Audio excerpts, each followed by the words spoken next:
Por volta de 11h30 da manhã, os manifestantes começaram a deixar o prédio da prefeitura. O secretário de governo, Carlos Dias, se propôs a receber uma comissão do Sindicato dos Servidores Públicos Municipais para tentar uma negociação. O sindicato se manteve irredutível, alegando que falariam apenas com o prefeito. O secretário municipal, Carlos Dias, que é de governo e coordenação, conversou com a imprensa. Essas medidas foram tomadas no sentido de uma recuperação da cidade. A cidade vem, ao longo de pelo menos 10 anos, sendo espoliada e roubada.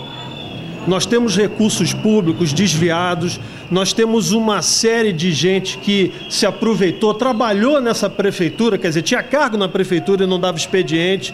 Nós fizemos um ajuste fiscal muito forte no final desse ano passado, quando o prefeito Tricano entrou.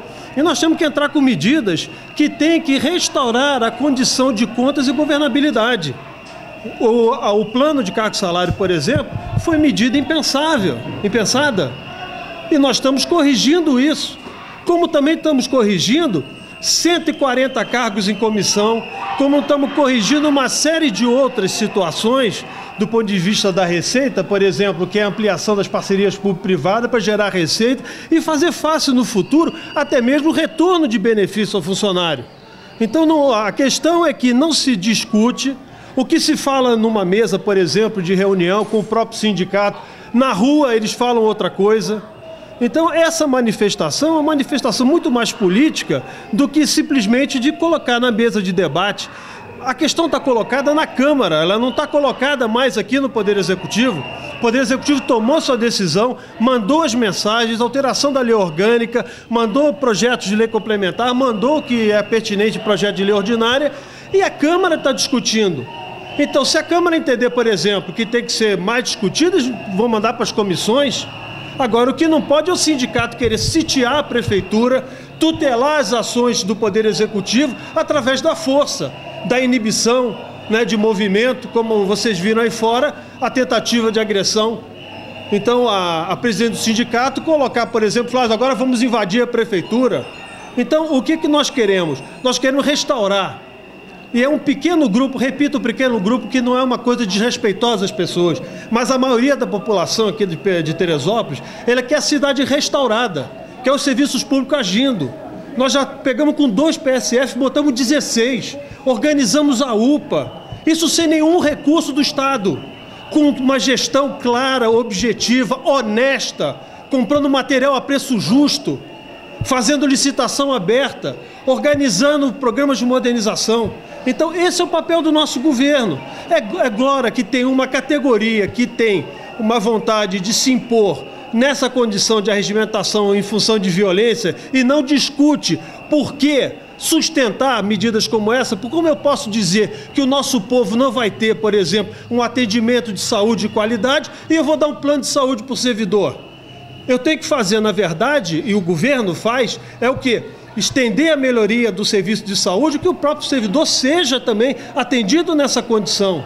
A mesma coisa do Vale-Refeição, isso impacta em 8 milhões ano. O plano de saúde, se não me engano, é na faixa de 12 a 14 milhões por ano. Só aí nós estamos falando na base de 22 milhões. Uma prefeitura que tem um déficit mensal de perto de 5 milhões. Então nós estamos falando aí em quase 70 milhões ano de déficit. Então, quer dizer, não é a vontade de não querer dar, é a impossibilidade de poder fazer isso. Isso poderia ser programado, poderia ser discutido, poderia ter criado, por exemplo, uma agenda mais ampla de negociação e prazos que a gente possa cumprir. Não estou dizendo, e nem o prefeito muito menos diz, que o servidor não é merecedor da dedicação da prefeitura. Mais do que ninguém, ele entende muito bem isso, é prefeito 5 vezes.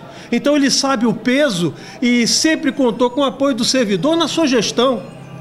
A questão é essa. O senhor, como secretário de governo, com relação só aos não pagamentos dos benefícios desde julho de 2015, que foi até tramitado e julgado, com a aprovação desse projeto de lei, ele elimina esse pagamento? O que a prefeitura pensa em fazer com relação a esse déficit, que os servidores não receberam desde julho de 2015, esses benefícios de acordo com o sindicato? Olha só, Aí é uma questão que pode ser vista pelo lado jurídico e também pelo nosso lado do ponto de vista do executivo. É uma obrigação que foi contraída anterior à condição legal. Não houve uma regulamentação dessa obrigação. Então nós temos toda a liberdade de não agir na direção de entender que aquela matéria se auto-aplica. Então ela não se auto-aplica, ela precisa de uma regulamentação. Se os executivos anteriores a 2016 não fizeram, então nós não somos também obrigados a fazê-lo. Entendemos dessa forma. Mas esses direitos chegaram a ser garantidos na justiça durante esse tempo? Se foram garantidos, obviamente, se tiver, pois não, se tiver decisão judicial, a prefeitura obviamente cumpre. Agora, não conheço nenhuma decisão que tenha transitado e julgado de forma definitiva que dá essa garantia aos servidores.